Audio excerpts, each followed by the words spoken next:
बालों को हर समय फ्रेश। और एक बार फिर आप सभी का स्वागत है।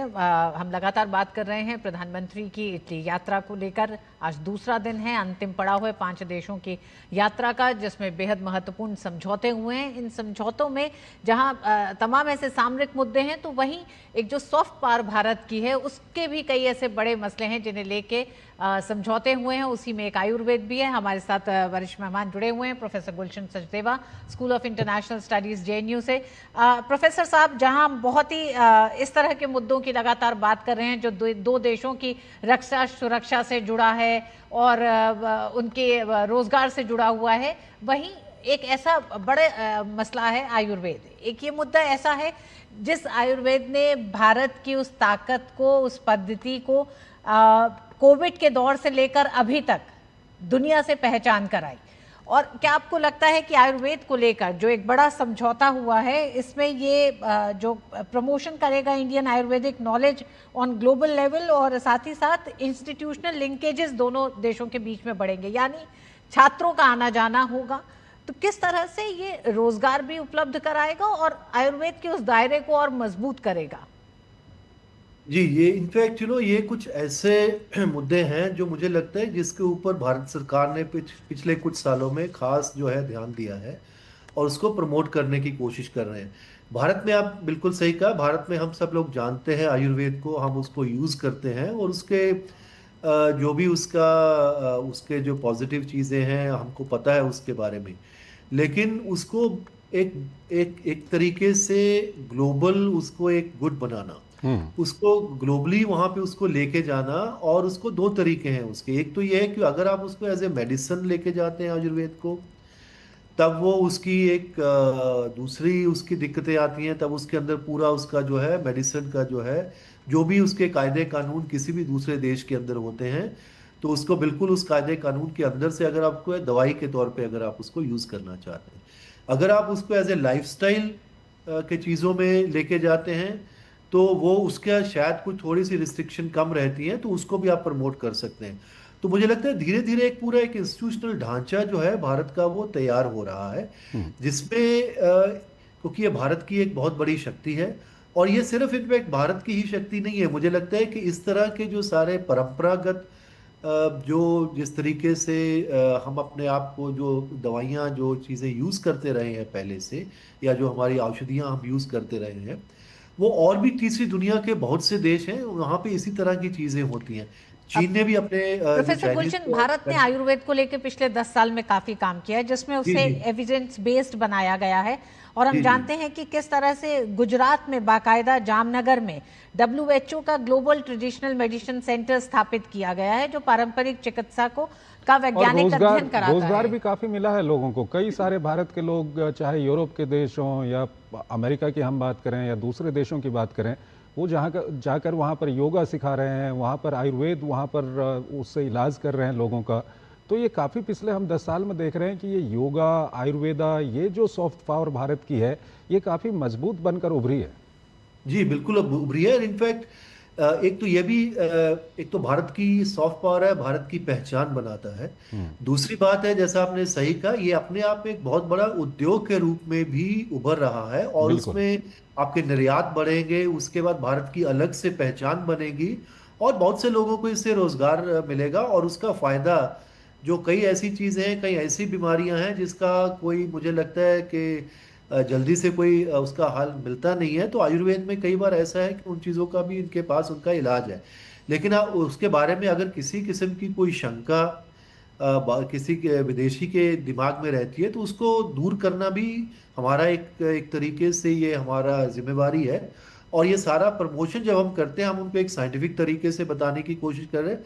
मैं बात ये कह रहा था कि हम इनफैक्ट सिर्फ भारत को ही, आयुर्वेद को ही प्रमोट नहीं कर रहे हैं, ऐसे ही कई और दूसरे तीसरी दुनिया के देश हैं, वहां पे भी हम उनकी मदद कर रहे हैं कि वो भी अपने जो है परंपरागत जो हैं, जो उनकी अपनी औषधियां हैं, जैसे इंडोनेशिया के अंदर उनका अपना जामू है, वो भी वहाँ बहुत यूज करते हैं। लेकिन वो आयुर्वेद जिस तरीके से हमने प्रमोट किया है, वो भारत से सीखना चाहते हैं, किस तरीके से हमने उसको आगे किया है, तो वो भी हमसे मदद चाहते हैं कि वो भी ठीक अपनी है चीजों को प्रोफेसर आगे साहब, प्रमोट करना दरअसल एक चाहें। जी। ब्रेक लेना है हमको, लेकिन उससे पहले क्योंकि हम लगातार एमओयूज को लेकर के बातचीत कर रहे हैं, लेकिन इस बीच में एक और महत्वपूर्ण पहलू है इस यात्रा का जिसके बारे में हमको बातचीत करनी चाहिए। प्रधानमंत्री ने वहाँ पर एक बयान दिया। उन्होंने कहा कि यूक्रेन, पश्चिम एशिया और अन्य तनावों को लेकर हम लगातार संपर्क में रहे हैं। भारत का मत स्पष्ट है कि सभी समस्याओं का समाधान डायलॉग और डिप्लोमेसी के माध्यम से होना चाहिए। प्रधानमंत्री जहां भी जा रहे हैं, ये जो भारत का पक्ष है, लगातार जब से कॉन्फ्लिक्ट दुनिया में शुरू हुए हैं, इसको लेकर के वो रख रहे हैं। आज फिर उन्होंने इटली में ये भारत का पक्ष रखा है, क्या कुछ कहेंगे? जी, इनफैक्ट ये तो भारत अभी इनफैक्ट आज उन्होंने कहा, कल भी इंडिया नॉर्डिक समिट में भी यही बात उन्होंने कही थी। और इनफैक्ट यूक्रेन का युद्ध तो 4 साल से चल रहा है। और जब समरकंद में एससीओ की मीटिंग हुई थी, तभी जब प्रधानमंत्री ने कहा था कि this is not an era of war, तब से उसके बारे में हम लगातार ये बात कर रहे हैं। और ये जो पश्चिम एशिया वाला संघर्ष है, जो ईरान वॉर है, उसके अंदर भी जो है यही बात हम कहते चले आए हैं कि भाई जो जो है इंटरनेशनल कानूनों को मानिए, और जो डायलॉग और डिप्लोमेसी जो है उसके बारे में जो है उसी के थ्रू हल निकलेगा। तो इनफैक्ट ये यूरोप में मुझे लगता है यूक्रेन की बात को कहना बहुत जरूरी है, क्योंकि यूरोपीय देशों के लिए खास तौर से जो यूक्रेन, क्योंकि यूरोप का हिस्सा है और यूरोपीय संघ के जो देश हैं वो उसके अंदर काफी उससे प्रभावित हैं, और वो रूस को अपना सबसे बड़ा जो है स्ट्रेटेजिक चैलेंज और थ्रेट एक तरीके से मानते हैं। और उनको ये भी लगता है कि भारत जो है उसके संबंध रूस के साथ भी अच्छे हैं, और यूरोप के देशों के साथ तो हमारे संबंध उनके साथ भी अच्छे हैं, जैसे हमने देखा अभी भी। तो किस तरीके से भारत हमेशा से ये इस बात को प्रोत्साहन करता रहा है कि आप जो है इस बात को किसी भी तरीके से हल जो है वो डायलॉग के थ्रू और डिप्लोमेसी के थ्रू करें, क्योंकि जो युद्ध के मैदान में इसका कोई हल निकलने वाला नहीं है। 4 साल हमने हो गए हैं देखा कि वहां पे युद्ध जो है अभी तक भी चल रहा है। तो ये जो बात भारत बार बार कहता रहा है, उस बात को अल्टीमेटली जो यूक्रेन के बारे में भी जो बातचीत के जरिए ही शायद कुछ हल शायद वो निकलने की तरफ बढ़ रहा था। उसके बीच में जब ईरान का युद्ध शुरू हो गया तो वो बातें कुछ पीछे चली गई। लेकिन अब क्योंकि ये दोनों ही जो ऐसे मुद्दे हैं, खास तौर से जो उन्होंने पश्चिम एशिया का और यूक्रेन की बात की प्रधानमंत्री ने, तो इन दोनों का बिल्कुल साफ है कि जब तक कोई डिप्लोमेसी और डायलॉग के थ्रू इसका हल नहीं निकालेंगे, तो अभी हल कोई अदरवाइज निकलने की कोई संभावना नहीं है। क्योंकि ईरान के ऊपर हमला करके भी देख लिया, तो वो वहाँ भी 2-3 महीने हो गए उस बात को। उसके बाद जो है यूक्रेन में तो 4 साल हो चुके हैं। तो लेकिन उसका नुकसान जो है वो सारी दुनिया को, खास तौर से जो ग्लोबल साउथ के ठीक है सर, एक छोटा सा ब्रेक ले लेते हैं। ब्रेक के उस पार 2-3 और महत्वपूर्ण बिंदु हैं जिस पर हम बातचीत करेंगे। एक छोटा सा ब्रेक।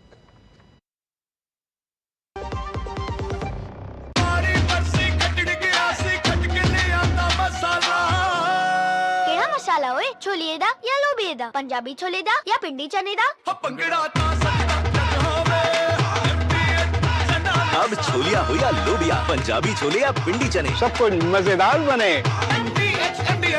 गुड़िया के पापा, राशन खत्म होने को है, तनख्वाह कब तक आएगी कुछ पता चला क्या?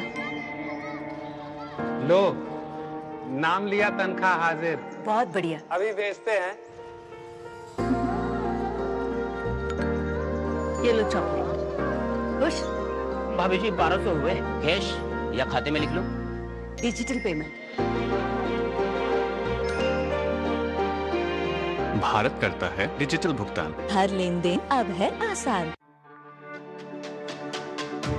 मेरी पसंद, मेरी पसंद,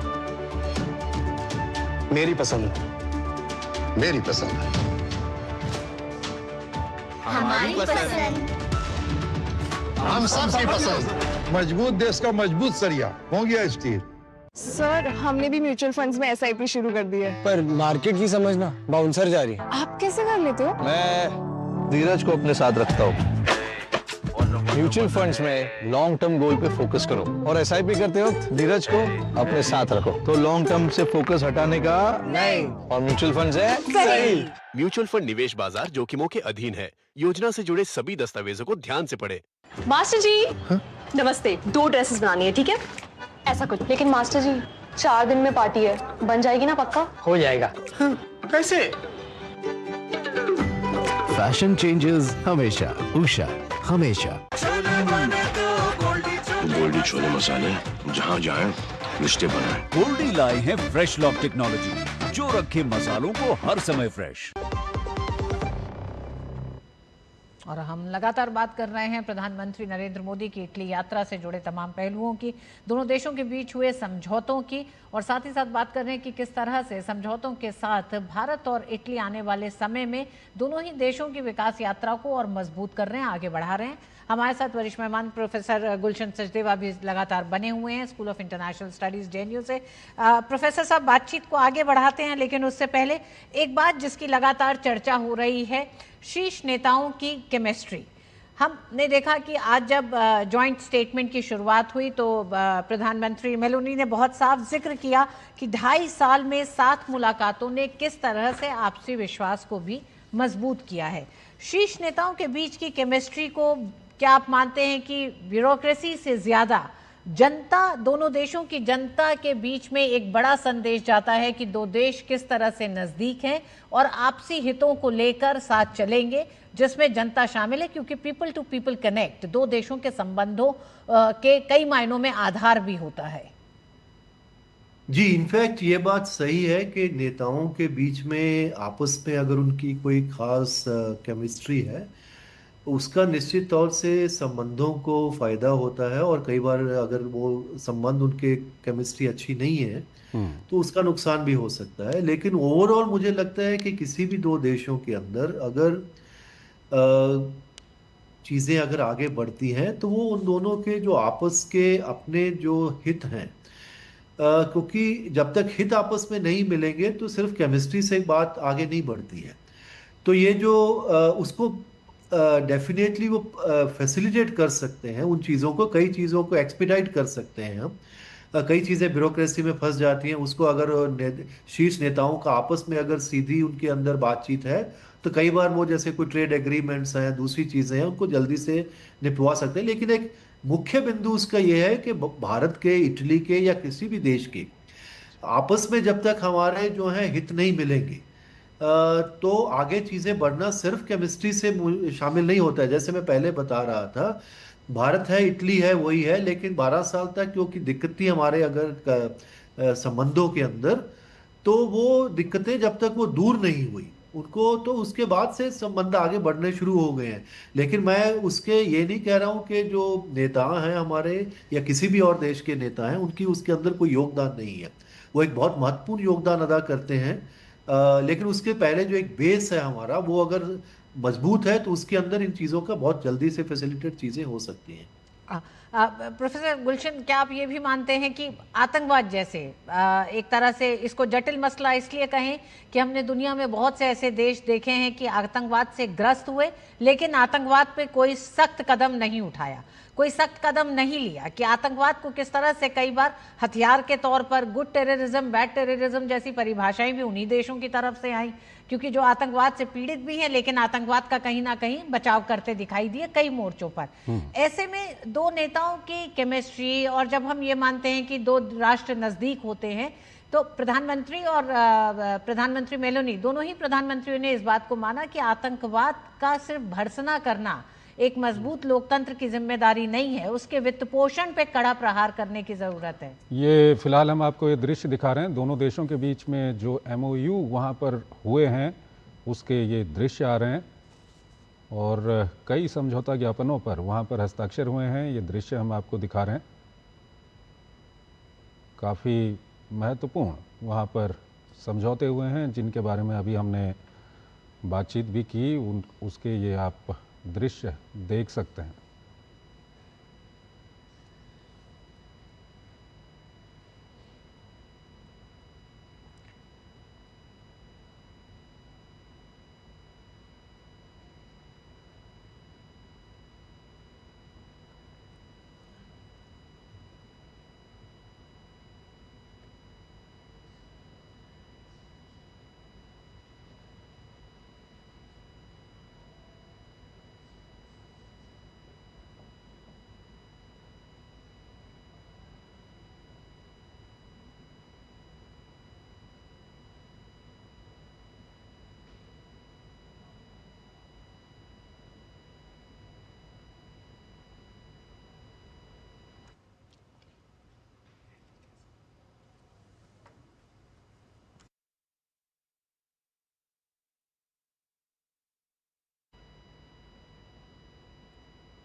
भारत और इटली के बीच में करीब 15 ऐसे महत्वपूर्ण समझौते हुए हैं। दोनों देशों के बीच ये यात्रा बेहद अहम है। प्रधानमंत्री नरेंद्र मोदी की कई बड़े ऐसे क्षेत्र हैं जिसमें दोनों देशों ने अपनी साझेदारी को आगे बढ़ाया और दोनों देशों ने अपनी साझेदारी को स्पेशल स्ट्रैटेजिक पार्टनरशिप के स्तर पर ले गए हैं। इस यात्रा में ये बेहद अहम है दोनों देशों के संबंधों में। साथ ही जो महत्वपूर्ण समझौते हुए हैं उसमें रक्षा सुरक्षा क्षेत्र में बड़ा समझौता हुआ है जिसमें एक इंडस्ट्रियल रोड मैप को लेकर एक बड़ी सहमति दोनों देशों के बीच में बनी है। ये डिफेंस के क्षेत्र में है। साथ ही अगर हम बात करें तो क्रिटिकल मिनरल्स के क्षेत्र में भी एक बड़ा समझौता हुआ है जो दोनों देशों को एडवांस टेक्नोलॉजी और इन्वेस्टमेंट को लेकर ये समझौता बेहद अहम है। भारत में इस क्षेत्र में बड़े निवेश की संभावनाएं बढ़ती हैं समझौते के साथ, तो वहीं इटली की जो उन्नत टेक्नोलॉजी है उसको भी साझा करने का ये समझौता है। बिल्कुल, काफ़ी महत्वपूर्ण वहाँ पर समझौते हुए हैं। एक MOU दोनों देशों के बीच में हुआ है जिसमें भारत का जो प्रवर्तन निदेशालय है जिसको हम ED के नाम से जानते हैं और उसके समकक्ष जो वहाँ पर एजेंसी है जिसका नाम है गार्डिया डी फिनांजा, इन दोनों एजेंसियों के बीच में वहाँ पर समझौता हुआ है और ये समझौता हुआ है tax crime, money laundering, terror financing इसको रोकने के लिए और साथ ही साथ जो आर्थिक और वित्तीय मामले हैं उसमें कैसे कैपेसिटी बिल्डिंग को प्रमोट किया जाए इसको लेकर के काफ़ी महत्वपूर्ण वहाँ पर एक समझौता हुआ है। तो एक समझौता हुआ है जिसमें 2027 को दोनों ही देश संस्कृति और पर्यटन के वर्ष के रूप में मनाएंगे और इस समझौते के तहत ये माना जा रहा है 2027 के वर्ष में इसे मनाया जाएगा जिसके तहत कल्चरल एक्सचेंजेस होंगे। दोनों देशों में पर्यटन को लेकर भी ये समझौता बेहद अहम है जो रोजगार के अवसर इस क्षेत्र में पैदा करेगा आने वाले समय। बिल्कुल, इसके अलावा मैरीटाइम ट्रांसपोर्ट और पोर्ट के क्षेत्र में सहयोग बढ़ाने के लिए एक MOU पर वहाँ पर हस्ताक्षर हुए हैं और इसका कहीं ना कहीं फ़ायदा होगा मैरीटाइम इंफ्रास्ट्रक्चर को बढ़ाने में और साथ ही साथ इस क्षेत्र में रोज़गार बढ़ाने में इसका काफ़ी फ़ायदा होने वाला है। उसके अलावा एक और MOU वहाँ पर जिस पर हस्ताक्षर हुए हैं वो है कृषि के क्षेत्र में दोनों देश एक दूसरे का किस तरह से सहयोग कर सकते हैं। जो कृषि के क्षेत्र में इटली की तकनीक है, ज्ञान है, वहाँ का जो स्किल है उसका फ़ायदा भारतीय किसानों को मिल सकेगा। साथ ही साथ सस्टेनेबल फार्मिंग टेक्निक्स का जो फ़ायदा है उसका भारतीय किसानों को मिलेगा और ये तकनीक किसी तरह से इसको प्रोत्साहित किया जाएगा तो ये काफ़ी महत्वपूर्ण ये समझौता है। जी हाँ, स्वास्थ्य के क्षेत्र में मोबिलिटी को लेकर एक बड़ा समझौता हुआ है। ये है mobility of nurses from India to Italy के लिए और इसमें भी रोजगार के बड़े एक तरह से अवसर मुहैया होंगे। साथ ही साथ क्वालिटी इंडियन वर्कफोर्स को इटली इसका भी सबसे बड़ा फायदा एक तो भारतीय और इटली के लोगों को मिलने जा रहा है जिसमें एक स्किल्ड नर्सेस की उपलब्धता होगी इटली को। ये एक बड़ा समझौता है। कैपेसिटी बिल्डिंग के हेल्थ केयर के क्षेत्र में ये बड़ा महत्वपूर्ण समझौता है। बिल्कुल, भारत में रोजगार बढ़ेगा इससे और उसके अलावा एक MOU वहाँ पर हुआ है दोनों देशों के बीच में जिसमें marine products export development authority जो भारत की है जिसको MPEDA कहते हैं और इटली की जो association of Italian sea food companies है एसोइटिका इटालिया, इन दोनों के बीच में यहाँ पर एक समझौता हुआ है। इसका फ़ायदा ये होगा कि जो भारत की सामुद्रिक प्रोडक्ट जो होते हैं, सी फूड की हम बात करें, उसको निर्यात किया जाएगा इटली में, उसको बढ़ावा दिया जाएगा और इसका फ़ायदा ये होगा कि जब ट्रेड बढ़ेगा इस फील्ड में तो भारत में इस फील्ड में रोज़गार जनरेट होंगे। तो काफ़ी महत्वपूर्ण ये समझौता है दोनों देशों के बीच में। जी हाँ, दोनों देशों के बीच में अहम समझौतों में शामिल है नेशनल मैरीटाइम हेरिटेज कॉम्प्लेक्स जिसका निर्माण लोथल में होगा और विकास भी विरासत भी के संदेश के साथ ये भी समझौता बेहद महत्वपूर्ण है। आयुर्वेद के क्षेत्र में भी दोनों देशों के बीच में एक MOU पर हस्ताक्षर किए गए हैं।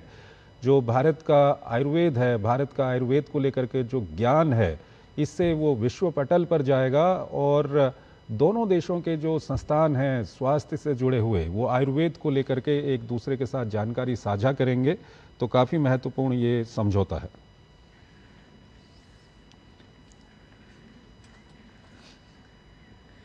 प्रधानमंत्री मोदी और प्रधानमंत्री मेलोनी ने पौधारोपण भी किया है और ये भी दोनों देशों के एक तरह से साझा विरासत और रिन्यूएबल एनर्जी का जो एक टारगेट दोनों देश लेके चल रहे हैं उसकी दिशा में बेहद अहम है। तो आप ये देख भारत सकते हैं की हरित पहल और इटली की पर्यावरणीय सततता यानी कि एनवायरमेंटल सस्टेनेबिलिटी का एक बड़ा प्रतीक है। ये भारत और इटली की मित्रता को भी दिखाता है और खासकर ऐसे सस्टेनेबल गोल्स को लेकर दोनों देश किस तरह से आगे बढ़ रहे हैं ये उसका एक बड़ा प्रतीक है। तो प्रधानमंत्री नरेंद्र मोदी ने इटली में मोरस निग्रा, जिसे सामान्य भाषा में काला शहतूत कहा जाता है या तूत उसको हम कहते हैं, उसका पौधा यहाँ पर लगाया है। ये दृश्य हम आपको दिखा रहे हैं। प्रधानमंत्री मोदी और प्रधानमंत्री जॉर्जिया मेलोनी दोनों यहाँ पर साथ दिखाई दे रहे हैं। काला शहतूत का ये पौधा वहाँ पर लगाया गया है और ये दृश्य इस वक्त हम आपको रोम इटली से ये दृश्य दिखा रहे हैं। मोरस निग्रा का ये पौधा है जिसे सामान्य भाषा में काला शहतूत, ब्लैक मलबेरी जिसे हम कहते हैं, कभी कभी तूत भी इसको कहते हैं, वो पौधा यहाँ पर दोनों प्रधानमंत्रियों के द्वारा रोपा गया है और दोनों देशों के जिस तरह से संबंध मजबूत हो रहे हैं उसका एक उदाहरण यहाँ पर देखा जा सकता है। ये कल्चरल डिप्लोमेसी, सतत विकास यानी सस्टेनेबल डेवलपमेंट, पर्यावरणीय सहयोग और भारत इटली की मित्रता का एक बड़ा प्रतीक है। बिल्कुल। तो काला शहतूत का पौधा प्रधानमंत्री मोदी और प्रधानमंत्री जॉर्जिया मेलोनी की ओर से यहाँ पर लगाया गया है और दक्षिण पश्चिमी एशिया में ये पौधा उगता है, इसीलिए इसे काला शहतूत कहते हैं और भारत में इसको कृष्णा तूत भी कहा जाता है।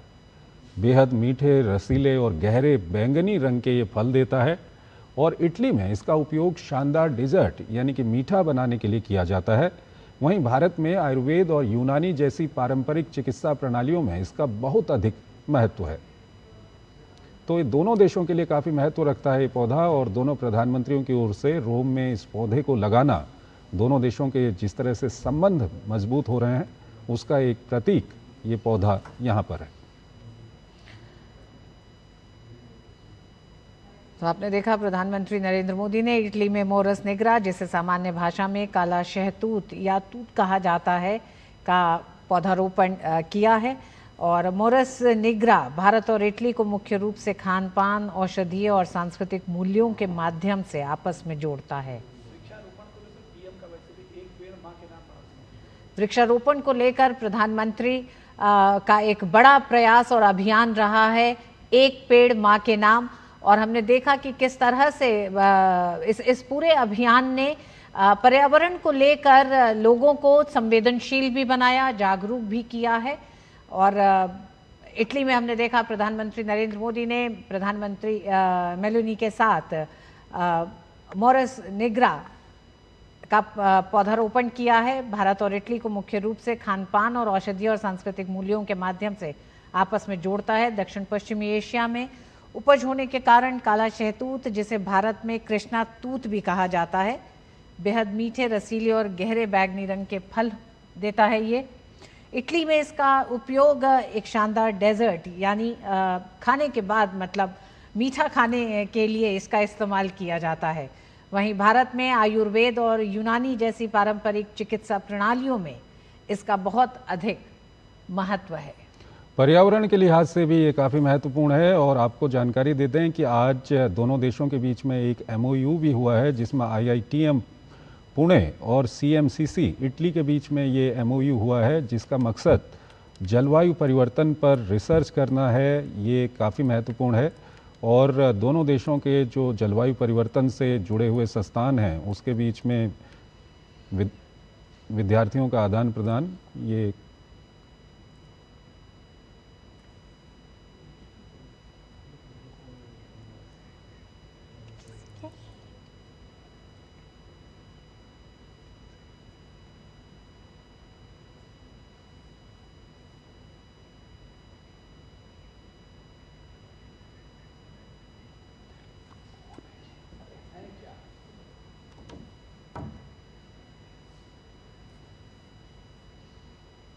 तो ये फूड एंड एग्रीकल्चर ऑर्गेनाइजेशन के डायरेक्टर जनरल हैं, उनके साथ यहाँ पर मुलाकात हो रही है प्रधानमंत्री की। ये दृश्य हम आपको दिखा रहे हैं और ये काफ़ी महत्वपूर्ण मुलाकात है। जिस तरह के हालात बने हुए हैं उसमें फूड सिक्योरिटी एक ऐसा विषय है जो काफ़ी चिंता का विषय है। इस सब के बीच ये मुलाकात अपने आप में काफ़ी मायने रखती है।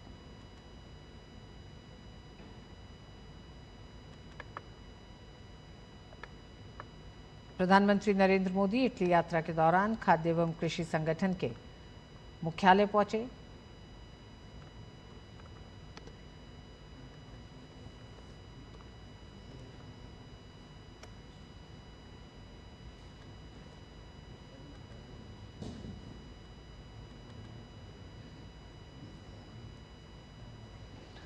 तो काफ़ी महत्वपूर्ण प्रधानमंत्री की ये यात्रा है और हमने आपको दिखाया कि दोनों प्रधानमंत्रियों ने वहाँ पर एक पौधा लगाया और साथ ही साथ प्रधानमंत्री की मुलाकात हुई है। जो फूड एंड एग्रीकल्चर ऑर्गेनाइजेशन है उसके डायरेक्टर जनरल हैं क्यू डोंग्यू, उनके साथ ये मुलाकात हुई है। तो ये मुलाकात भी अपने आप में काफ़ी मायने रखती है। तो इस कार्यक्रम में बस इतना ही।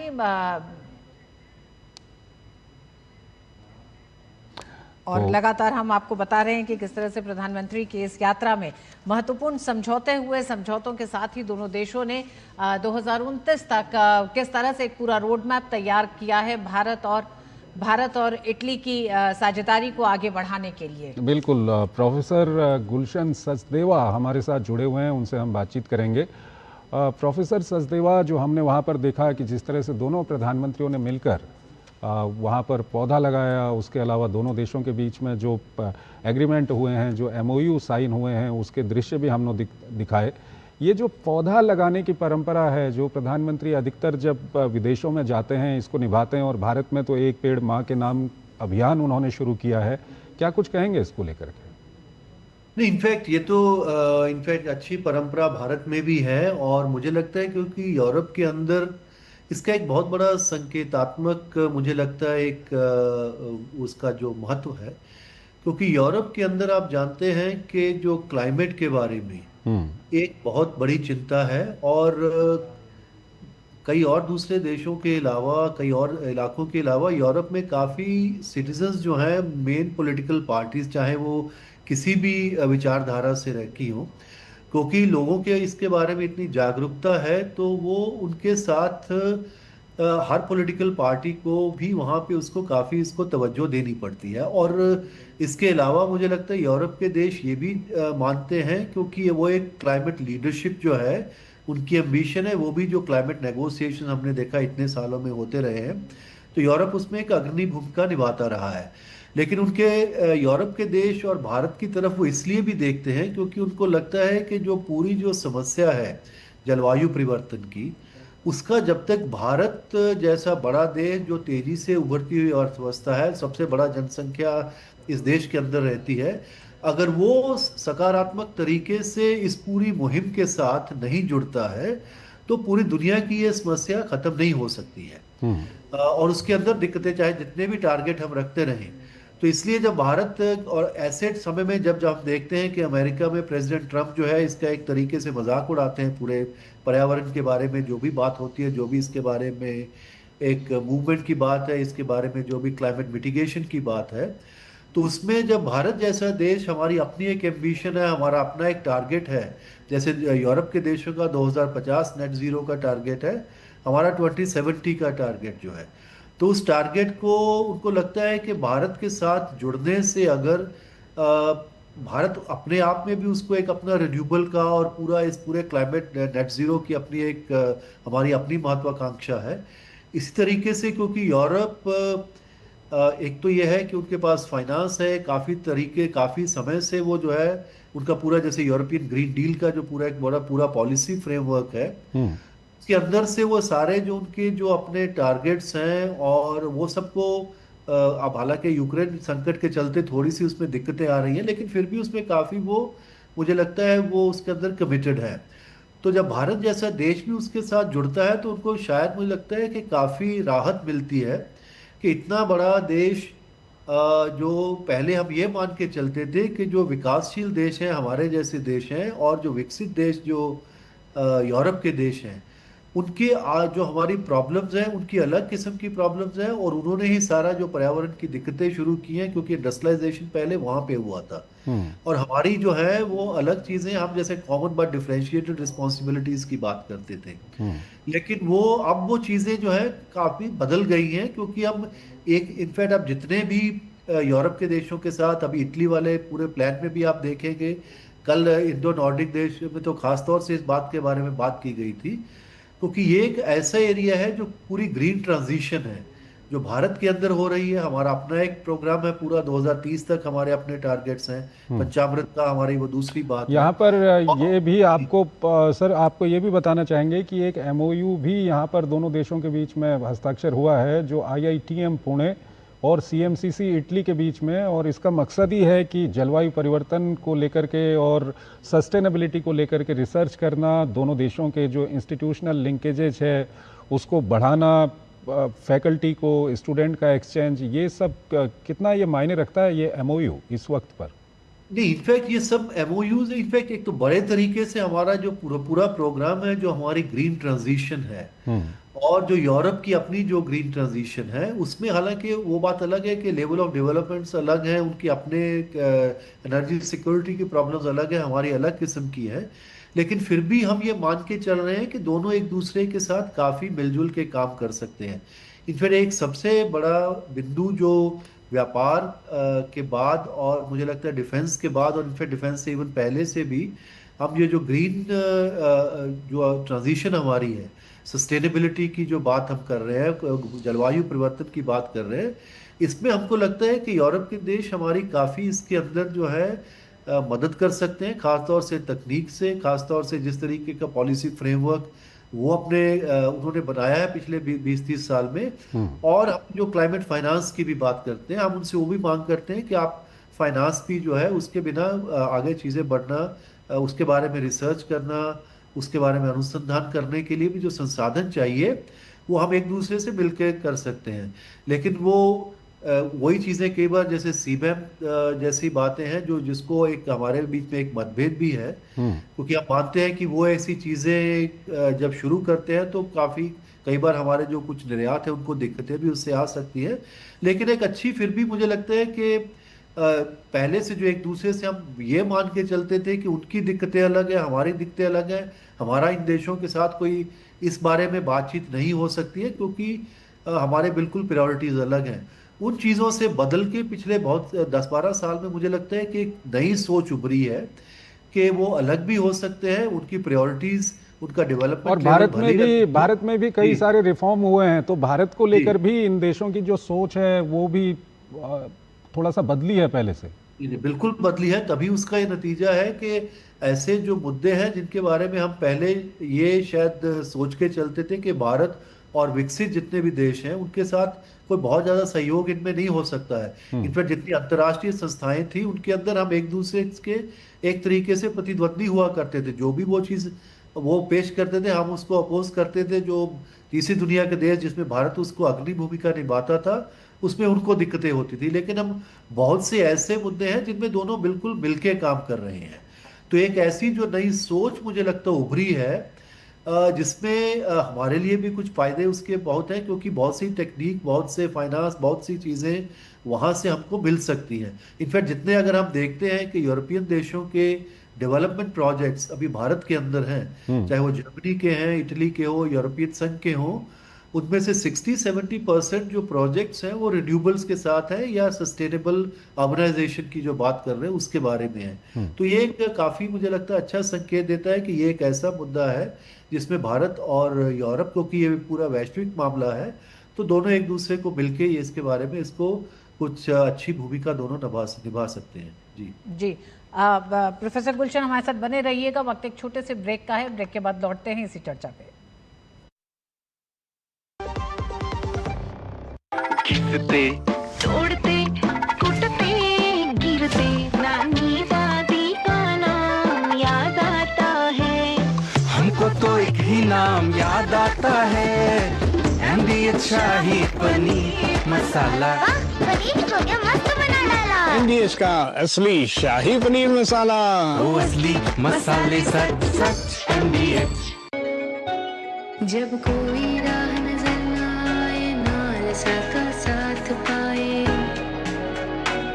मध्यस्थता से सुलह का रास्ता बनाए, झगड़े मिटाए रिश्ते सवारे, सुख शांति से जीवन सुखाए।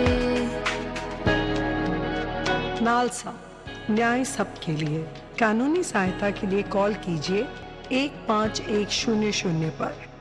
मास्टर जी नमस्ते, 2 ड्रेसेस बनानी है, ठीक है? ऐसा कुछ, लेकिन मास्टर जी 4 दिन में पार्टी है, बन जाएगी ना पक्का? हो जाएगा। हाँ, कैसे? फैशन चेंजेस हमेशा, उषा हमेशा।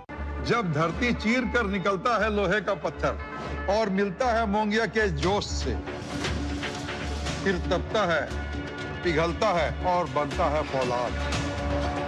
अब होता है सरिया सारी खूबियों के साथ।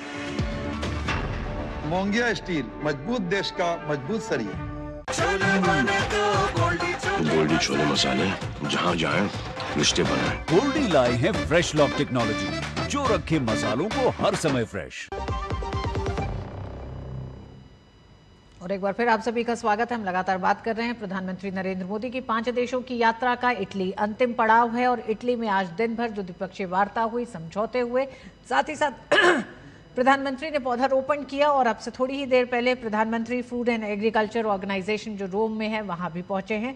हमारे साथ प्रोफेसर गुलशन सचदेवा लगातार बने हुए हैं school and international studies JNU से। प्रोफेसर साहब, प्रधानमंत्री नरेंद्र मोदी ने अपने 5 देशों की यात्रा में मुझे लगता है हर देश के साथ अपनी द्विपक्षीय वार्ता में और उनके द्विपक्षीय साथियों ने भी इस बात को रखा कि जो इस समय वैश्विक तनाव जो है वो जो संकट पैदा कर रहा है दुनिया के सामने, उसमें प्रधानमंत्री ने कहा कि ये जो मौजूदा संकट है जो लगातार बढ़ रहे हैं, 3 मोर्चों पे जो युद्ध हो रहे हैं उसका भी जिक्र किया। और उन्होंने कहा पिछले 10 सालों में दुनिया की आबादी जो गरीबी से बाहर निकली है, हालात ऐसे बन रहे हैं कि वो वापस गरीबी की तरफ ढकेली जा सकती हैं। ऐसे में प्रधानमंत्री का रोम में फूड एंड एग्रीकल्चर ऑर्गेनाइजेशन, खाद्य एवं कृषि संगठन का दौरा करना किस तरह के संकेत देता है? क्योंकि वैश्विक इस समय जो अस्थिरता आपूर्ति श्रृंखलाओं में है, भू राजनीतिक तनाव है, भारत लगातार खाद्य संकट के सामने आ रही मुश्किलों का जिक्र कर रहा है, उसके हल ढूंढने की गुहार लगा रहा है। ये इनफैक्ट मुझे लगता है ये बहुत ही एक तरीके से महत्वपूर्ण है, क्योंकि जैसा आपने कहा कि अभी जितने संकट अभी हमने पिछले कुछ सालों में देखे, खासतौर से जो ये 2 बड़े संकट अभी आए हैं, यूक्रेन का है और ये जो हमारा ईरान की वार जो हो रहा है उसके बाद जो पूरी दिक्कतें आ रही हैं हार्मूज के अंदर, और भी बहुत सारे जो जितने कॉन्फ्लिक्ट अभी चल रहे हैं पूरी दुनिया के अंदर, तो उसका सबसे बड़ा जो नुकसान जो है वो तीसरी दुनिया के ग्लोबल साउथ के देशों को हो रहा है।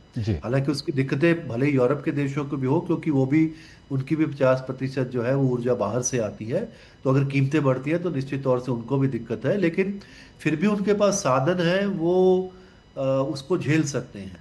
लेकिन जो बहुत से ऐसे देश हैं जो गरीब देश हैं, अगर वहाँ पे सब कीमतें सब तरफ बढ़ी हैं और जो ख़ास तौर से जो दिक्कतें फूड सिक्योरिटी की बात है, क्योंकि अगर वो FAO का ऑफिस जो है, हेडक्वार्टर जो है वो रोम में है, वहाँ पे गए हैं, तो वो सिर्फ वहाँ पे एक तो द्विपक्षीय बात है कि भारत का उसको सहयोग देने के लिए, भारत एक उसका बहुत इम्पोर्टेंट मेंबर है, तो उसमें हमारी अपनी जो भी बातचीत उसके बारे में है, लेकिन एक पूरी तीसरी दुनिया की आवाज़ बनते हुए भी प्रधानमंत्री मुझे लगता है वहाँ जाके जो चिंताएं हैं और उसके बारे में जो अंतर्राष्ट्रीय संस्थाएं हैं, चाहे वो FAO हो और दूसरी संस्थाएं हैं, क्योंकि अब पिछले कई सालों में हमने ये भी देखा है कि जो जितनी संस्थाएं बनाई गई थी दूसरे विश्व युद्ध के बाद से, चाहे वो यूनाइटेड नेशन सिक्योरिटी काउंसिल जो को पीस इस्टेब्लिश करने के लिए थी, या उसके बाद गैट, और उसके बाद WTO 95 के बाद जो बना, उसकी भी जो हालत है अभी हम देख रहे हैं बहुत अच्छी नहीं है। इवन जो WHO है उसमें से भी अमेरिका बाहर निकल गया है। और दूसरी बात यह है कि जो तीसरी दुनिया के जो देश हैं उनके लिए जो डेवलपमेंट फाइनेंस जो जिसको हम पहले डेवलपमेंट एड बोला करते थे, जी ओवरसीज डेवलपमेंट असिस्टेंट जो ओडीए जो ओईसीडी कंट्रीज हैं, वो पिछले 2 सालों में बहुत कम हुई है। और आने वाले सालों में, और ख़ास तौर से उसके सबसे मुख्य कारण अमेरिका का उसके अंदर से बहुत कम करना है अपनी जो डेवलपमेंट असिस्टेंस को। और यूरोप के देशों में भी, इनफैक्ट कई देशों में उनसे हम देखते हैं कि पहले से कम हुई है। तो जो सारी चीज़ें कई और ये जो दिक्कतें आ रही हैं, उसमें खाद्य पदार्थों की दिक्कतें हैं, और उसके बाद फर्टिलाइज़र की जो प्रॉब्लम है, उससे जो पूरा फूड का जो एक तरीके से जो संकट तो अभी हम नहीं कह सकते हैं, लेकिन उसके अंदर जो स्ट्रेस जो आया है, क्योंकि अगर फूड की खाद्य पदार्थों की अगर कीमतें बढ़ती हैं, तो उसका सबसे बड़ा जो नुकसान है वो तीसरी दुनिया के देश, और तीसरी दुनिया के देशों में भी जो गरीब देश है, गरीब जो वहाँ के सिटीजन है, उनको सबसे पहले पड़ता है, क्योंकि उनकी अपनी जो आय का बहुत बड़ा हिस्सा सिर्फ वो खाद्य पदार्थों के ऊपर ही अपना जो है वो उसको खर्च करते हैं। तो इसलिए जो चिंताएं हैं, और अभी हम कुछ दिनों के बाद हमारे यहाँ पे इंडिया अफ्रीका समिट भी होने वाली है, तो उसके अंदर भी मुझे लगता है ये वाले सारे मुद्दे जो हैं वो उठाए जाएंगे। और इस साल क्योंकि भारत जो है ब्रिक्स की प्रेसिडेंसी भी कर रहा है, तो इसलिए जो चेयरशिप जो है हमारी, तो बहुत सी रिस्पॉन्सिबिलिटीज जो है भारत की, वो अपनी शायद जो चिंताएं हैं वो वहाँ पे प्रधानमंत्री उनके साथ एफएओ के साथ खाद्य सुरक्षा के संकट को लेकर सही कह रहे हैं सुरक्षा के बारे में जी। और तो काफी प्रोफेसर गुलशन जी, भारत 195 सदस्य हैं इस ऑर्गेनाइजेशन के, जिसमें भारत इसका एक संस्थापक सदस्य माफ करिएगा सदस्य है। जी जी बिल्कुल। प्रोफेसर साहब, अब क्योंकि जो प्रधानमंत्री की इटली यात्रा है वो लगभग खत्म होने वाली है, कुछ ही देर में प्रधानमंत्री स्वदेश के लिए रवाना हो जाएंगे, और ये 5 देशों की हम यात्रा की बात करें जो यूएई से शुरू हुई थी, उसके बाद नीदरलैंड्स, स्वीडन, नॉर्वे, इटली, अगर ये 5 देशों की यात्रा की हम बात करें, और जिस तरह की दुनिया है, जिस तरह की दुनिया की हालत है, जिस तरह की स्थिति बनी हुई है पूरी दुनिया में, हम देख रहे हैं कि चाहे हम हॉर्मुज़ की बात करें या पश्चिम एशिया की बात करें, दूसरे संकटों की बात करें, उसका सीधा का सीधा असर कहीं ना कहीं अब दिखने लगा है दुनिया में। कई जगह पे तेल के दाम बढ़ रहे हैं, कई जगह पे गैस की कमी है, कई जगह पे कच्चे तेल की कमी है।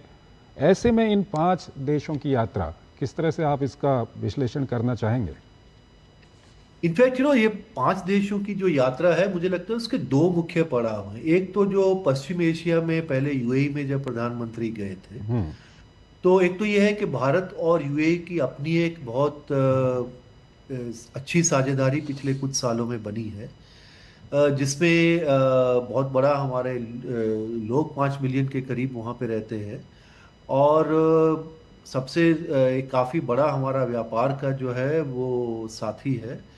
और उसके बाद जो है कनेक्टिविटी में इंडिया यूरोप मिडल ईस्ट के अंदर पहला जो लेग है इंडिया जो यूएई वाला है, उसके ऊपर ऑलरेडी काफ़ी काम हम लोग कर रहे हैं, और एनर्जी के बारे में भी वो काफ़ी बड़ा हमारा सहयोगी है।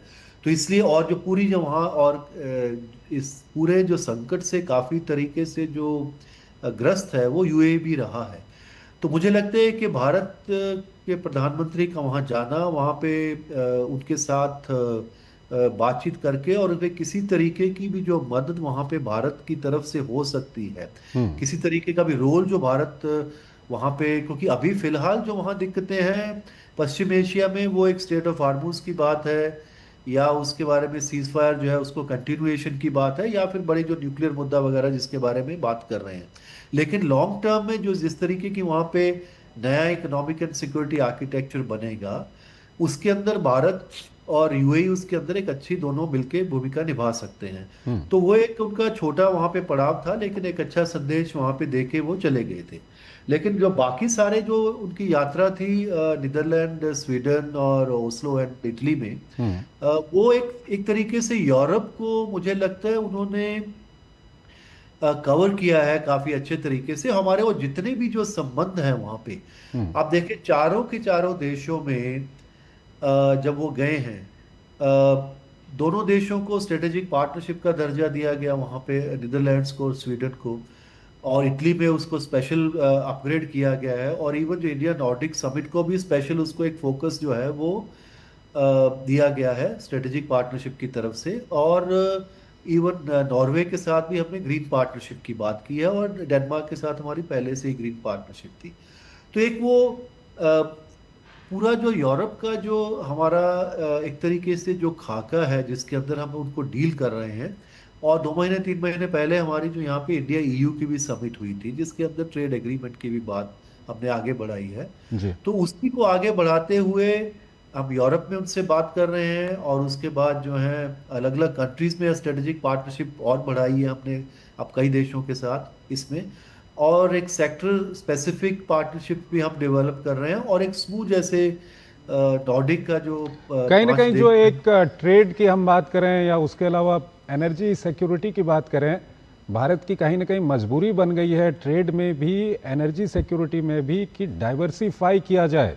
तो ये डाइवर्सिफिकेशन के लिहाज से ये काफी महत्वपूर्ण ये यात्रा। चंद्रशेखर के ही सवाल में प्रोफेसर साहब ये जोड़ना चाहूंगी, क्या आप मानते हैं कि पिछले 10 साल में भारत ने अपनी विदेश नीति में एक पैराडाइम शिफ्ट किया है और उस शिफ्ट का असर दिखा, जहां 43 साल बाद नॉर्वे प्रधानमंत्री जाते हैं, जहां हम देखते हैं खाड़ी देशों के साथ भारत के बेहतर संबंध हुए, और इन 12 साल के बाद जो मौजूदा हालात हैं उसमें आज ये संबंध जिस डाइवर्सिफिकेशन की बात कर रहे हैं चंद्रशेखर, वो आज काम आती भी दिखाई दे रही है और बहुत सारे चुनौतियों के हल उस डाइवर्सिफिकेशन में दिख रहे हैं भारत को। जी आपने सही कहा, क्योंकि पिछले 10-15 साल में पूरा दुनिया काफी बदला है, भारत की अर्थव्यवस्था भी बदली है और हमारी विदेश नीति भी निश्चित तौर से उसके साथ साथ बदली है। और उसका सबसे बड़ा मुख्य बिंदु मुझे लगता है ये है क्योंकि भारत की बड़ी अर्थव्यवस्था लगातार तेजी से बढ़ती हुई अर्थव्यवस्था, क्योंकि भारत हमेशा से एक बड़ा देश था, हमेशा से एक लोकतांत्रिक देश था, लेकिन जो महत्ता भारत की बढ़ी है मुझे लगता है पिछले 15-20 साल के अंदर, वो एक सस्टेन्ड 6.5 to 7% ग्रोथ जो भारत की इकॉनमी का है, उसके चलते भारत की अर्थव्यवस्था बढ़ी हुई। दूसरे जितने भी देश हैं उनको भारत में एक अच्छा अवसर नजर आता है, निवेश में भी, व्यापार में भी, और भारत भी, क्योंकि अगर हमारी एम्बिशन अभी 2047 तक विकसित भारत बनने की है तो हमको भी 7-8-9% तक ग्रोथ करना है, और उस ग्रोथ के लिए क्योंकि अगर वो नहीं कर पाएंगे तो हम उस लक्ष्य को नहीं पा पाएंगे। तो उसमें यह है कि उस ग्रोथ को पाने के लिए हमको एक्सटर्नल सेविंग्स चाहिए, भारत से बाहर से निवेश चाहिए, टेक्नोलॉजीज चाहिए, और उसके बाद हमको वहाँ की मार्केट्स भी चाहिए हमारे एक्सपोर्ट्स के लिए। तो वो अपनी मार्केट्स तभी देंगे जब वो उनको आप भी अपनी मार्केट्स में कुछ उनको वहाँ पर अपना ओपन देंगे। तो उसी का ये नतीजा है कि हम देखते हैं कि पिछले कुछ सालों में हमने ट्रेड एग्रीमेंट्स किए, सिर्फ यूरोप में, तो अभी हमने EU वाला की बात कर रहे हैं, UK के साथ भी किया, उससे पहले एफ्टा कंट्रीज के साथ भी किया था, ऑस्ट्रेलिया, न्यूजीलैंड, UAE और इन सब देशों के साथ भी किया। इसका मतलब ये है कि एक तो ये भी दर्शाता है कि एक थोड़ा कॉन्फिडेंस है हमारे पॉलिसी मेकर्स को, क्योंकि अगर हम एग्रीमेंट करने के बाद भी हम अपने उद्योग को न सिर्फ बचा ही नहीं पाएंगे, उनको आगे बढ़ा पाएंगे, हमारे जो निर्यात है उनको भी बढ़ा पाएंगे। तो ये सारे मुझे लगता है जो आर्थिक कारण है उसका एक नतीजा ये भी है कि हमको नजर आ रहा है जो उसका स्ट्रेटेजिक कॉन्सिक्वेंसेस जैसे हम कहते हैं। तो अभी लगभग मुझे लगता है कोई 45 के करीब भारत की जो है वो स्ट्रेटेजिक पार्टनरशिप्स हैं दूसरे देशों के साथ। उसमें सभी जो बड़े देश हैं जो हमारे लिए महत्वपूर्ण है, चाहे वो अमेरिका हो, यूरोप के देश हो, चाहे वो जापान हो, या हमारे जो ब्रिक्स कंट्रीज हैं उन सब के साथ, चीन के साथ थोड़ी दिक्कतें हैं लेकिन उनके साथ भी अभी जो है संबंध पहले से थोड़े बेहतर हुए हैं। तो सबके साथ क्योंकि हम लगता है कि एक साथ अगर चल के करेंगे तो सबके हमको फायदा होगा। इसी तरीके से वो देश भी मान के चलते हैं क्योंकि बड़ी अर्थव्यवस्था है, और क्योंकि जियोपॉलिटिकल जिस तरीके की टेंशन्स हैं उसके अंदर एक तरीके से भारत खासतौर से यूरोप के देशों के लिए एक अल्टरनेटिव चाइना का भी बन सकता है, ये वो मान के चलते हैं। क्योंकि बड़ी अर्थव्यवस्था है, इसकी कैपेसिटी भले ही वो चीन की अर्थव्यवस्था अभी भारत से 5 गुना बड़ी हो, लेकिन अगर भारत तेजी से बढ़ता रहेगा तो गैप कम भी हो सकता है। और कई ऐसे सेक्टर्स हैं जिसमें काफी ठीक है। सचदेवा जी हमारे साथ, अनिल वाधवा भी हमारे साथ, जी बिल्कुल, बड़े अपने बाजार के ही साथ नहीं है बल्कि अब अपनी बदलती उस छवि के साथ भी है। हमारे साथ एक और वरिष्ठ मेहमान जुड़ गए हैं, अनिल वाधवा, इटली में भारत के पूर्व राजदूत हैं। वाधवा साहब हमारे साथ बने रहे। वक्त एक छोटे से ब्रेक का है, बस एक ब्रेक लेके हम आपके पास लौट रहे हैं। बिल्कुल। खाने में मेरी क्वीन के लिए क्या है? किंग मटर पनीर, किंग बैगन भरता, king veg pulao, king palak paneer kofta. ये सब किंग क्यों? क्योंकि ये सब बना है MDH किचन किंग से का बॉस। MDH किचन किंग, असली किचन किंग। MDH।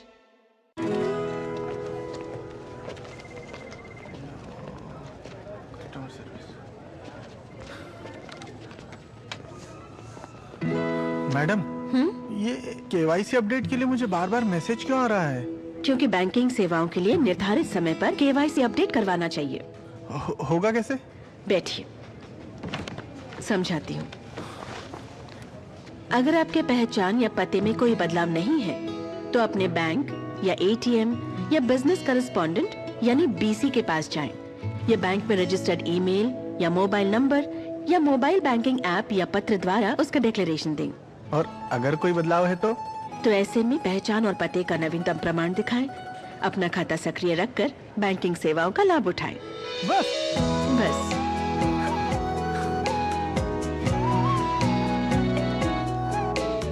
RBI कहता है, जानकार बनिए, सतर्क रहिए। मास्टर जी नमस्ते, 2 ड्रेसेस बनानी है, ठीक है? ऐसा कुछ। लेकिन मास्टर जी 4 दिन में पार्टी है, बन जाएगी ना पक्का? हो जाएगा। कैसे? फैशन चेंजेस हमेशा, उषा हमेशा। गोल्डी छोले मसाले, जहाँ जाएं रिश्ते बनाएं। गोल्डी लाए हैं फ्रेश लॉक टेक्नोलॉजी, जो रखे मसालों को हर समय fresh.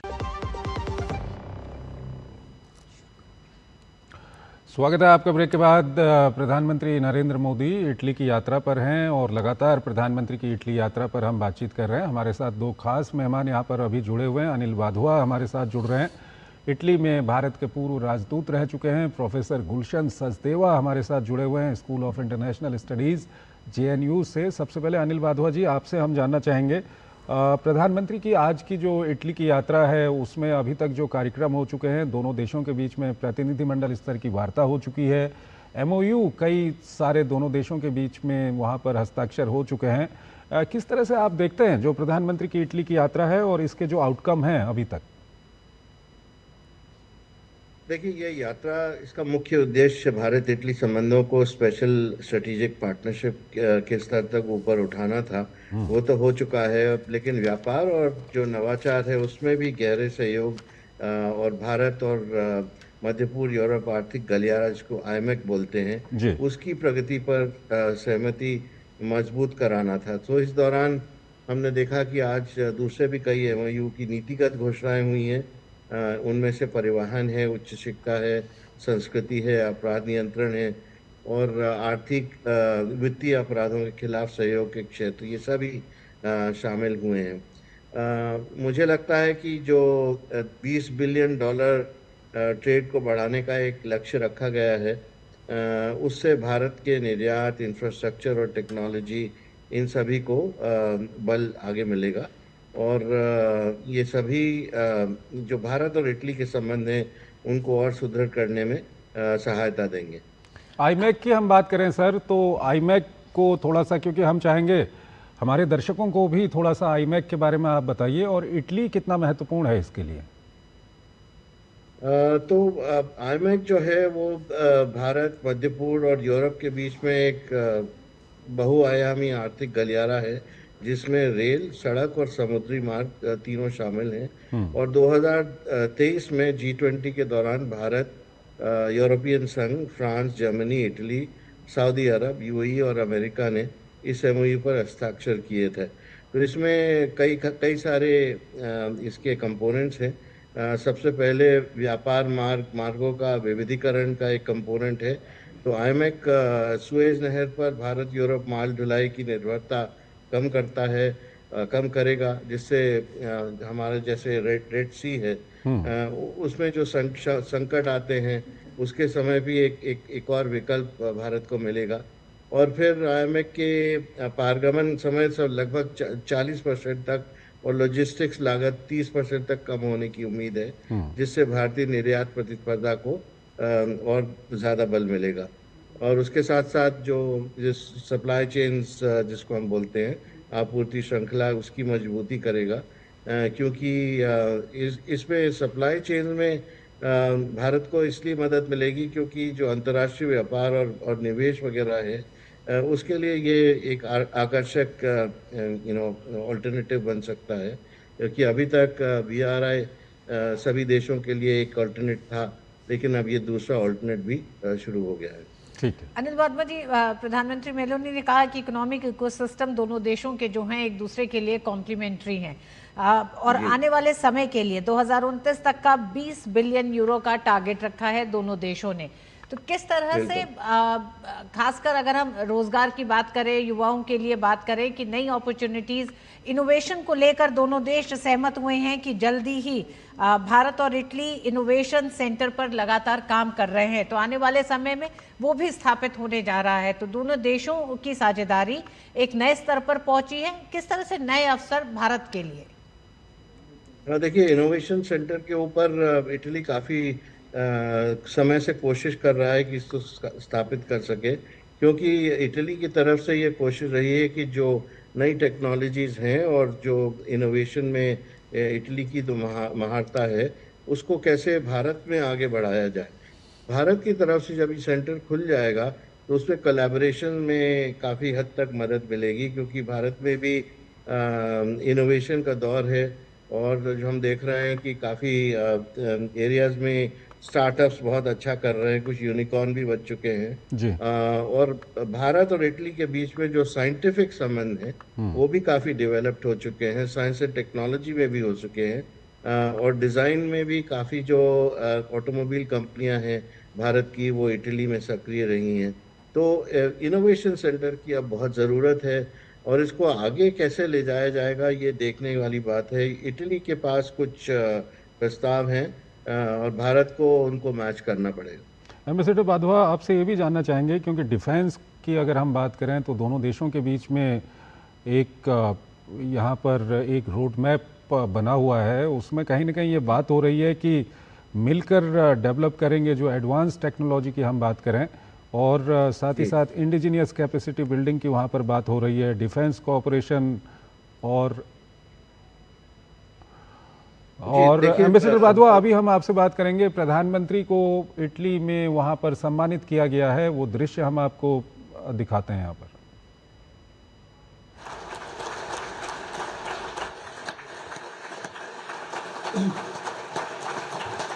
Good afternoon. Good afternoon, Excellencies, ladies and gentlemen, and welcome to this extraordinary event in the plenary hall in the Rome headquarters of the Food and Agriculture Organization of the United Nations, FAO. On the occasion of the conferment of the Agricola Medal by the Director General of FAO, Dr. Chu Dong-yu, upon His Excellency Narendra Modi, the Honorable Prime Minister of Bharat, Republic of India. स्वागत है प्रधानमंत्री जी। FAO में आपका स्वागत करना हमारे लिए ज्ञान सम्मान की बात है।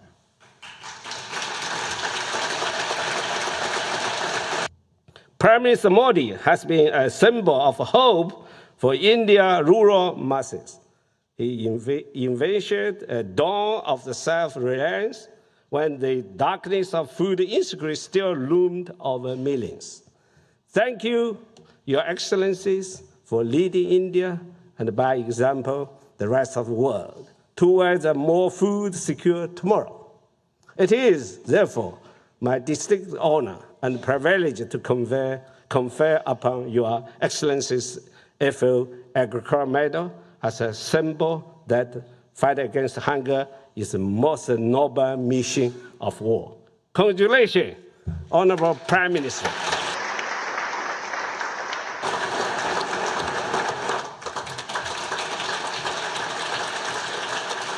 FAO के डायरेक्टर जनरल, एक्सेलेंसीज, देवियों और सज्जनों, नमस्कार। हमारे शानदार स्वागत और एग्रीकोला मेडल से सम्मानित करने के लिए मैं एफएओ के डायरेक्टर जनरल का हृदय से आभार व्यक्त करता हूं। भारत के प्रति उनके मित्रता भरे शब्दों और एफएओ में उनके वर्षों के योगदान के लिए मैं उनका अभिनंदन करता हूं। यह केवल मेरा सम्मान नहीं है, यह भारत के करोड़ों किसानों, पशुपालकों, मत्स्य पालकों, कृषि वैज्ञानिकों और हमारे श्रमिकों का सम्मान है। यह भारत की उस अटूट प्रतिबद्धता का भी सम्मान है जिसके केंद्र में मानव कल्याण, खाद्य सुरक्षा और सस्टेनेबल डेवलपमेंट है। मैं इस मेडल को अत्यंत विनम्रता के साथ स्वीकार करते हुए भारत के अन्नदाताओं को यह मेडल समर्पित करता हूं। फ्रेंड्स, भारतीय सभ्यता में कृषि केवल फसल उगाने भर का माध्यम नहीं है। इसे मनुष्य और मदर अर्थ के बीच एक गहरे पवित्र संबंध का दर्जा दिया गया है।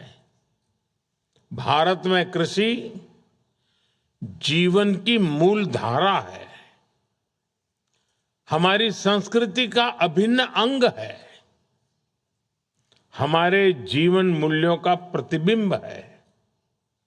हमारे यहां धरती को मां कहा जाता है और किसान को धरती पुत्र की संज्ञा दी जाती है।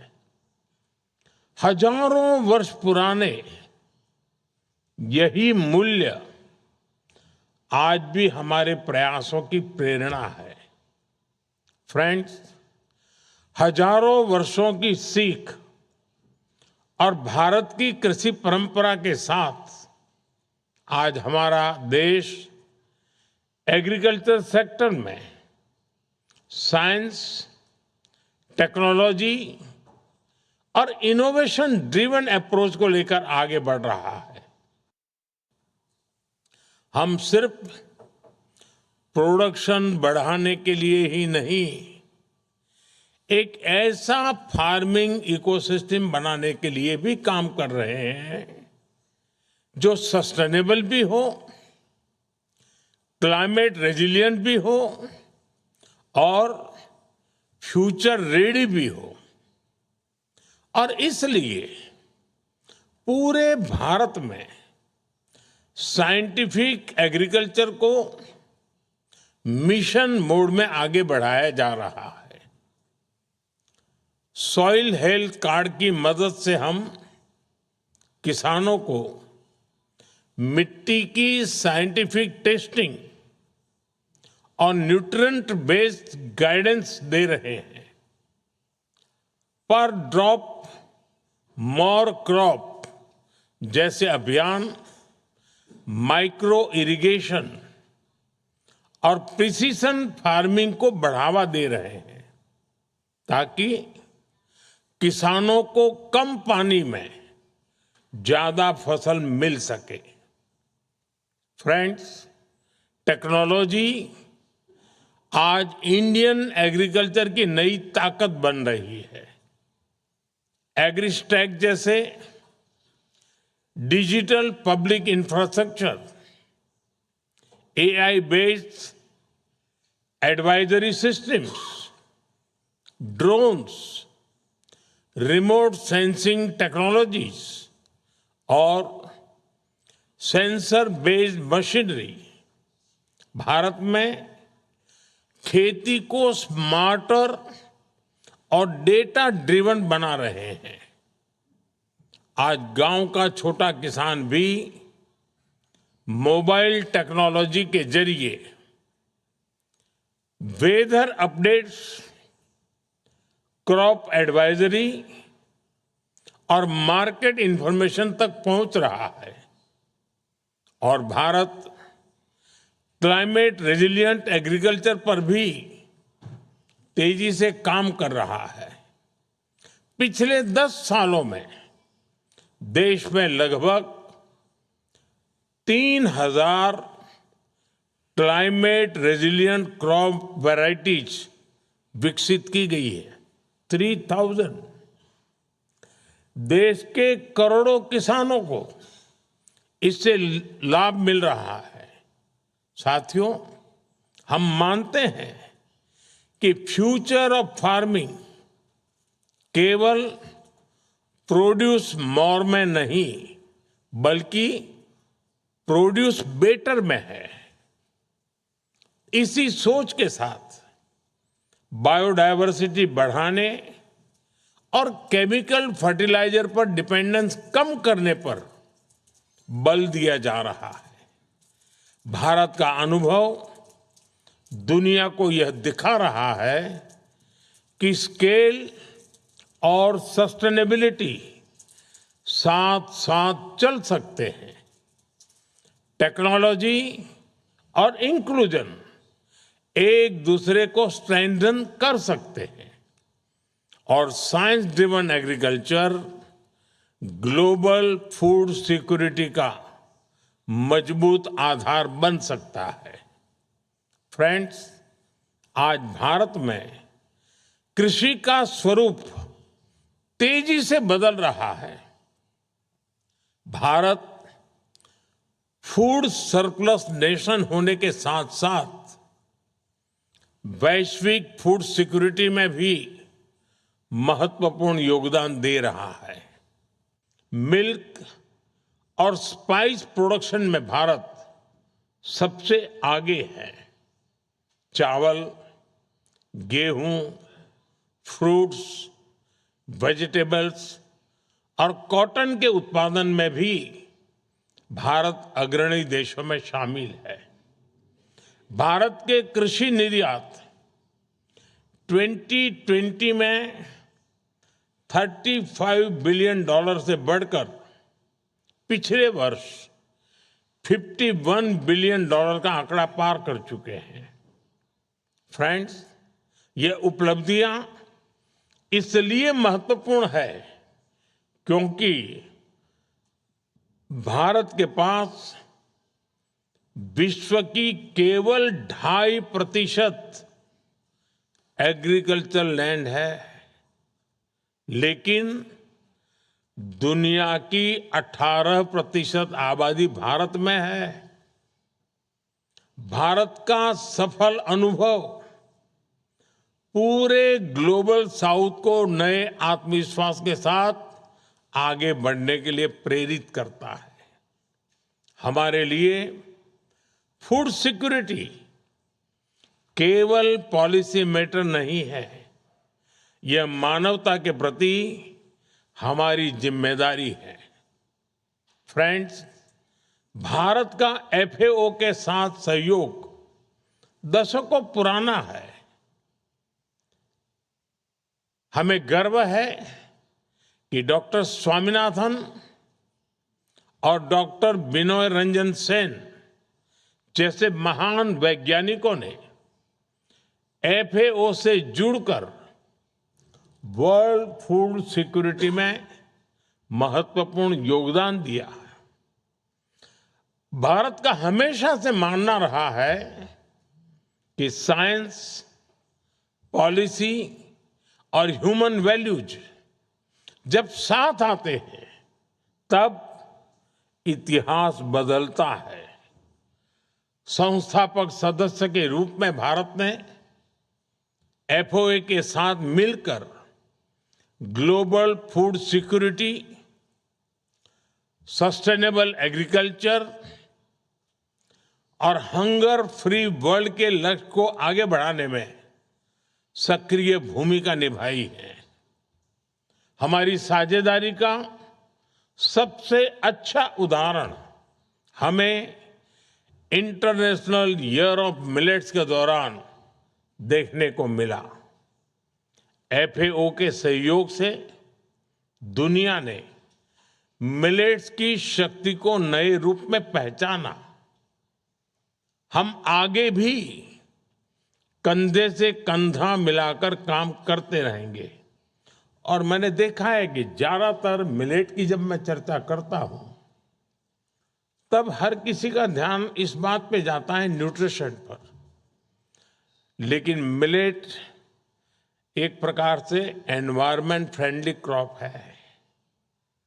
कम से कम पानी की जरूरत पड़ती है और बिना केमिकल फर्टिलाइजर वो ग्रो करता है। और भारत एक ऐसा देश है जहां 85% फार्मर एक प्रकार से बहुत कम खेती करने वाले, बहुत कम जमीन वाले किसान है। और जहां पर इरिगेशन फैसिलिटी नहीं है, जहां सिर्फ बारिश पर निर्भर रहना पड़ता है, वहां के किसान मिलेट की खेती के माध्यम से न्यूट्रिशन की चिंता तो करते ही करते हैं, वो एनवायरनमेंट की सबसे बड़ी सेवा करते हैं। फ्रेंड्स, भारत में हम कहते हैं जय जवान जय किसान। जब किसान एक बीज बोता है तब वह केवल फसल नहीं उगाता, वह आने वाली पीढ़ियों के लिए विश्वास बोता है। आज जब विश्व अनिश्चितता और अस्थिरता के दौर से गुजर रहा है, तब किसानों का योगदान और भी अधिक महत्वपूर्ण हो जाता है। आज जो सम्मान दिया गया है, भारत के हर किसान का संकल्प और मजबूत करेगा और आगे भी हंगर, पॉवर्टी और माल न्यूट्रिशन के विरुद्ध वैश्विक प्रयासों में भारत पूरी प्रतिबद्धता से अपना योगदान देता रहेगा। और जैसा बताया गया कि कल आप चाय का दिन मनाने वाले हो, तो चाय का दिन मनाने के लिए चाय वाला आज एक दिन पहले ही आपके बीच में आ गया है।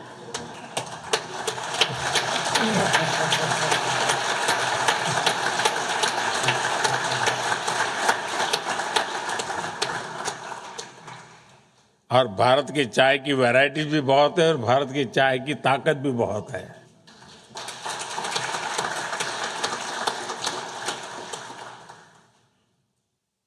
एक बार फिर FAO के डायरेक्टर जनरल का मैं हृदय से आभार व्यक्त करता हूं।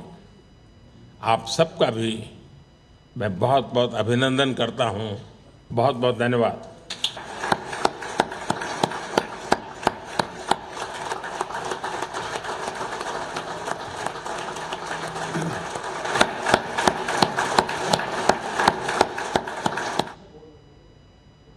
तो इटली में खाद्य एवं कृषि संगठन के मुख्यालय में प्रधानमंत्री नरेंद्र मोदी को इस साल के एग्रीकोला मेडल पुरस्कार से सम्मानित किया गया। और काफ़ी महत्वपूर्ण बातें यहाँ पर प्रधानमंत्री ने कही हैं। आइए आपको एक बार दिखाते हैं कि प्रधानमंत्री ने क्या कुछ यहाँ पर कहा। प्रधानमंत्री ने कहा कि भारत के अन्नदाताओं को ये मेडल समर्पित है, यानी कि जो ये पुरस्कार प्रधानमंत्री को मिला है, प्रधानमंत्री ने भारत के किसानों को समर्पित किया है। उन्होंने कहा कि भारत में कृषि जीवन की मूल धारा है, ये प्रधानमंत्री की ओर से वहाँ पर कहा गया। प्रधानमंत्री ने भारत में धरती को मां और किसान को धरती पुत्र कहा जाता है। प्रधानमंत्री ने करोड़ों किसानों, पशुपालकों, मत्स्य पालकों, कृषि वैज्ञानिकों और श्रमिकों का सम्मान बताया। उन्होंने कहा भारत सतत फार्मिंग इकोसिस्टम बनाने के लिए लगातार काम कर रहा है। पिछले 10 सालों में देश में लगभग 3000 क्लाइमेट रेजिलिएंट क्रॉप विकसित किए गए हैं। भारत किस तरह से कृषि को विज्ञान से जोड़ते हुए साइंटिफिक एग्रीकल्चर को मिशन मोड में आगे बढ़ाया जा रहा है। प्रधानमंत्री ने इस मंच से दुनिया को बताया कि भारत में किस तरह से कृषि के क्षेत्र में बड़े बदलाव हो रहे हैं। Science driven agriculture global food security का मजबूत आधार बन सकता है। प्रधानमंत्री ने बताया कि भारत में ये सम्मान भारत के हर किसान का संकल्प मजबूत करेगा। बिल्कुल, काफ़ी महत्वपूर्ण बातें यहाँ पर प्रधानमंत्री की ओर से कही गई हैं। उन्होंने कहा कि फूड सिक्योरिटी केवल पॉलिसी मैटर नहीं है, ये मानवता के प्रति हमारी जिम्मेदारी है, ये प्रधानमंत्री मोदी ने वहाँ पर कहा। तो प्रधानमंत्री को एग्रीकोला मेडल पुरस्कार से सम्मानित किया गया है इटली में खाद्य एवं कृषि संगठन के मुख्यालय में। और उसके बाद प्रधानमंत्री ने वहाँ पर जो लोग मौजूद थे उनको संबोधित किया। अनिल वाधवा हमारे साथ बने हुए हैं, पूर्व राजदूत है। अनिल वाधवा जी, ये जो खाद्य एवं कृषि संगठन के मुख्यालय में प्रधानमंत्री नरेंद्र मोदी को इस साल के एग्रीकोला मेडल पुरस्कार से सम्मानित किया गया, इस पर क्या कुछ आपकी प्रतिक्रिया है? और साथ ही साथ प्रधानमंत्री ने जो महत्वपूर्ण बातें वहाँ पर कही हैं, खासकर भारत में कृषि क्षेत्र में जो अंतर आया है, जो काम किए गए हैं, प्रधानमंत्री ने बताया कि किस तरह से वैज्ञानिक खेती भारत में होती है, सॉइल हेल्थ कार्ड का उन्होंने उदाहरण दिया, पर ड्रॉप मोर क्रॉप का उदाहरण दिया, और किस तरह से खेती में अब डिजिटल, एआई, ड्रोन, इन सब का उपयोग हो रहा है, रिमोट सेंसिंग का उपयोग हो रहा है। क्या कुछ कहेंगे सर?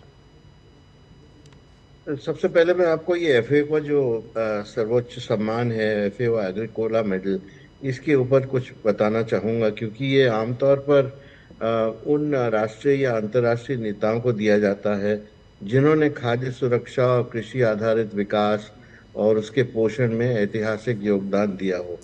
एग्रीकोला आपको मालूम है एक लैटिन शब्द है जिसका अर्थ किसान होता है। आंशिक रूप से एफएओ के वतन के निशान पर दिखाई देता है और कृषक के प्रति संगठन की प्रतिबद्धता को दर्शाता है। तो ये पुरस्कार उन व्यक्तियों को या संस्थाओं को दिया जाता है जिन्होंने मछली उत्पादन में या फिर वन प्रबंधन में, जलवायु में, भूमि जल पशु और पौधे स्वास्थ्य आदि क्षेत्रों में टिकाऊ कृषि और ग्रामीण विकास पे विशेष योगदान दिया हो। लेकिन इसके साथ साथ एक 10,000 अमेरिकी डॉलर का नकद पुरस्कार भी होता है जिसे विश्व खाद्य दिवस समारोह के दौरान नॉर्मली प्रदान किया जाता है। लेकिन अभी कुछ सालों में हमने देखा है कि हाल ही में एफएओ ने इंडोनेशिया के पूर्व राष्ट्रपति जोको विदोदो और आयरलैंड की राष्ट्रपति माइकल हिगिल्स जैसे नेताओं को ये पदक देकर उनके किसान केंद्रित नीति और ग्लोबल खाद्य सुरक्षा प्रतिबद्धता को भी उजागर किया है। तो इसके चलते प्रधानमंत्री मोदी को ये पुरस्कार दिया गया है। वो इसलिए है क्योंकि जल्दी से सर जो कुछ उन्होंने भारतीय कृषि को लेकर के वहां पर कहा उस पर अपनी प्रतिक्रिया दे दीजिए, क्योंकि कार्यक्रम वाधवा जी इस अवार्ड को देते हुए एफएओ ने बहुत साफ कहा है कि कृषि क्षेत्र में प्रधानमंत्री नरेंद्र मोदी के नेतृत्व और दूरदर्शिता की प्रशंसा की है और बताया है कि किस तरह से भारत में कृषि क्षेत्र को पूरी तरह बदला है प्रधानमंत्री के इस दौर में उनके नेतृत्व ने। तो लगता है खास कार्यक्रम में जी हाँ उनसे संपर्क टूट गया है, लेकिन इस खास कार्यक्रम में बस इतना ही। मुझे दीजिए अनुमति, मुझे और चंद्रशेखर को दीजिए अनुमति। भारत प्रधानमंत्री नरेंद्र मोदी के इटली दौरे से जुड़ी अन्य खबरों को भी हम आप तक साझा करते रहेंगे। अभी तक के लिए नमस्कार।